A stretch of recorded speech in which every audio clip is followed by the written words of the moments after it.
All right, so I'm going to show you how to change your macro goals in MyFitnessPal to match what I have set up for you here in the app. So you'll see at the top, it will say to hit your daily nutrition goal, and you'll see calorie, protein, carbs, and fats there. So my goal is 1865 calories, 107 grams of protein, 219 grams of carbs, and 62 grams of fat. So just remember that number, and you will go into your MyFitnessPal app. It will pull up your home screen. At the bottom, you'll go to where it says More. Then you'll go to Goals in the middle, and you'll go to calorie, carb, protein, and fat goals.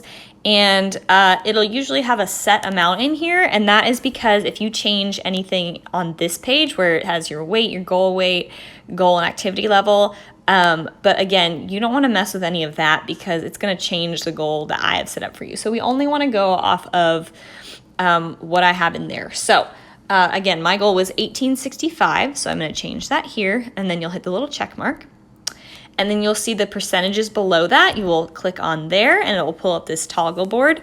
And my protein goal was 107 grams. So in the free version, it'll only go up by increments of 5%. So you'll want to get as close as possible, and it's okay if you don't get 100% accurate on it, but just go for the percentage that is closest to the number I have set up for you. So for me, that was 117 grams is close enough, and then carbs was 219, so 210 is pretty close, and then fat is pretty spot on with that. So you'll just hit the check mark once you're done with that.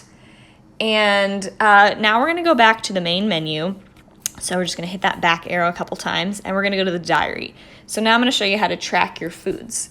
At the bottom, you'll see the little plus sign, and it will pop up a couple different things. You can track your weight, your water, your food, and your exercise here, but I only want you tracking your food. And the reason for that is because when you start adding in those other things, it will change your calorie goal, because if it counts for exercise, it's thinking that you're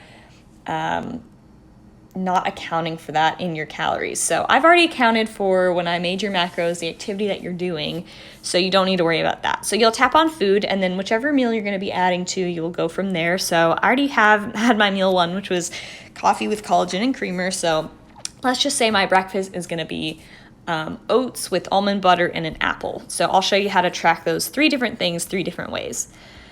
So I'm going to tap on meal 2, and you will see, depending on how frequently you use it, you can see that I have a very large history of things I've already tracked in the past. So it makes it easy as you continue to track. You'll find foods there that you can just tap on. But for now, just for the sake of showing you how to use it, we will search for the food. So we're going to do, I have a Kroger brand here of old-fashioned oats. So I'll just type in Kroger old-fashioned oats. So this is the longest way to track because you're going to have to type things in. But you'll see at the top there's like the first option with that little check mark says 150 calories. So I would tap on that, but I would also double check just to make sure that the fat, carb, and protein goals are the same that are on the nutrition label I have in front of me. So this one is accurate. So you'll tap on that check mark, and there you see it added in the oats onto my meal 2. So next, I'm going to show you how to scan a food. So if you tap on that plus sign again and add food, going to meal 2, you'll see next to the search bar, there's a little barcode. So if you tap on that, it's going to pull up a screen, and you'll see I have my almond butter right there, and it scanned it before I was even done turning it around. And again, you want to always still double check the label. So the label I'm looking at says 16 grams of fat, 7 grams of carbs, and 7 grams of protein, and that is correct. So let's just say that I wanted only 1 tablespoon instead of 2. So 2 is the serving, but if I only wanted 1, you can either hit the 1 tablespoon here, or you can do the 2 tablespoons, hit the check mark, and then number of servings, you can change that number to half if I'm only doing 1 tablespoon. And then at the top, you'll hit the check mark for that. And now I'm going to show you how to track a food that doesn't have a barcode, and you might not be sure of the amount of calories it has because there's no nutrition label. So I'm going to type in apple because that's what I'm going to have for this snack. And if you know what type of apple it is, you can also type that in. That will be helpful. But I just have like a small to medium red apple in my hand. So you can see there's a million different things that pop up. So some say apple fritter, apple straws, medium apple, apple bread. You know, obviously some of these things aren't apples. So the top option is usually pretty close to what you're searching for. So you'll see on that top one, it says 1 medium apple. So I'll always, if you're not sure of what the calories are, I would say to go to Google, because that's going to be where you can find the most accurate average for the food you're searching for. So 1 medium apple is, I have a small apple, so I would just click on that and say I only wanted half of the apple. I was only going to eat half. I would go to the serving size and I would do half again. So those calories, since I've, again, been tracking for so long, I know that those calories are almost like perfect for accuracy. So I would just then hit that check mark and that would add the apple. So the only time where it gets hard to track things is, say you're going out to eat and you don't necessarily know what your food is made up of. A lot of restaurants will have, if they're like a chain restaurant, they'll have their food options in MyFitnessPal. So you can either search for, like, say Chipotle is where I was going. You can see I have gone to Chipotle because I have rice and corn options on here, but I would just search for Chipotle. So sometimes it will pull up like this with the menu, and it has all of the breakdowns of different things that they have, so you can add that way. Or you can type in, you know, Chipotle chicken bowl. Oops, bowl. And again, so you can do it that way. What I usually do personally is, what I've found to be the most accurate is, if, say, I'm going to Chipotle and I'm going to get a bowl, I will take each individual piece of food or, you know, category of food that I am putting in my bowl, and I will type it in separately. So I would type in Chipotle chicken. And you can see there's a bunch of different stuff, but I would just do the extra chicken because I know I'm going to get 1 serving of chicken, and then I would hit the check mark. Come on, if it'll work. And then I would add corn. Oh, you can see it was right there. Corn. And let's say Chipotle guac.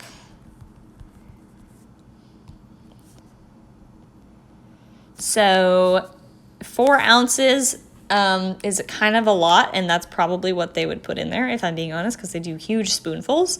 So the fat on there is 22 grams. That looks pretty accurate. 8 grams carbs, 2 grams of protein. So that is a way that you can do add products if you're going out to eat. So again, if it's not a chain, just try and break down what's in your meal. And I would always say try and over guesstimate as on like the fats and the carbs, just because you don't really know what's going into the food. So that's just a little trick for that. But hopefully you're not going to be eating out a ton during this time you're working with me, because we're just working on building healthier habits, and going out to eat might be just a little bit difficult with that. So now I'm trying to think of what else I want to show you. So give me 1 second.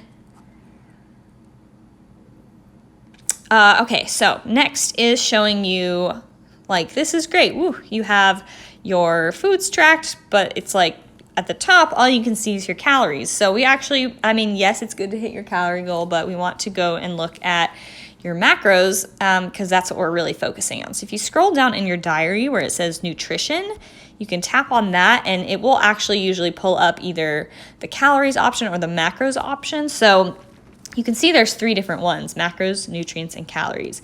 You'd think the macros page is what I would want you to look at, but it's actually not. So the only reason why, you can look at this page, but it's confusing for me personally because I can't really see the breakdown of what I have. I see that I need 12 grams, or I have eaten 12 grams of fat, and that I need to get, I know in my head I need to get to 63, but the math on that is way too much for me. So I would suggest going into that middle page where it says nutrients, because this shows you 3 different columns. You'll see it in that first column, it says total. So that's the total of macros that you've tracked for that day. The goal is the second option, and that's showing you what you're trying to get to. And then where it says left, that's the amount of macros you have left for the day. So I will always look at this periodically throughout my day, just so I can see what I have left and what kinds of foods I can be thinking of, what kinds of foods I want to add in order to get me to those numbers. So again, I've been doing this for a really long time, and there is a learning curve. So when you are starting off, this might seem kind of overwhelming because you're like, well, I don't know I have 161 grams of carbs left. I don't even know what carbs are, or, what amounts of what are going to get me to that. And that's totally okay. As long as you push through the first month, you will get so much better at doing this and understanding what you're eating and what you need to put in here. So, again, this is a really easy way to look at that. So the other thing I do want to say is let's go back to that nutrition page. You really only need to look at your proteins, carbs, and fat goals. Fiber is good, but since I'm not having a lot of vegetables, that number is not going to be accurate. So your vegetables are basically just fiber and water. There's very, very little calories in your vegetables, so that's why I don't want you tracking them. So just know you're going to be getting fiber if you're eating your vegetables. And the sugar, it does have a goal for you on sugar, but that's really not that important either because fruits have sugars. And if you're eating a lot of fruits, which you should be, that doesn't really matter because fruits are good for you. So that's pretty much it on that page. And then the one last thing I think is really helpful for me is to pre-log my food and my protein. So you can see that today, I haven't really pre-tracked anything because I've been doing this for a long time. But when you're starting out, it's really good to pre-plan your protein. So say this is what I was doing for my day so far. So I have the coffee, I had my coffee with my protein. Collagen has 20 grams of protein, so that's amazing. So that was my breakfast. And then say I was going to eat my oats, peanut, almond butter, and an apple. That whole meal is mostly just carbs and fats. There's really no protein in there. So if I had that, I would plan my next meal to be protein forward. So I would try and put either chicken or, fish or something that's lower in fats but higher, just basically pure protein. So let's just say I'm going to do a palm size, which is 4 ounces for me, of chicken breast. And then for dinner, let's just say I'm going to have salmon. So again, 4 ounces is my standard palm size of protein. So anyway, so that's basically what I do with planning out my protein. And so if you go up to the I'm so sorry, I'm going too fast. I'm going to go down to where it says nutrition. And you'll see now that I've logged those proteins, I've got already 87 grams of protein in there. So then I would, of course, add carbs and fats to those meals as well.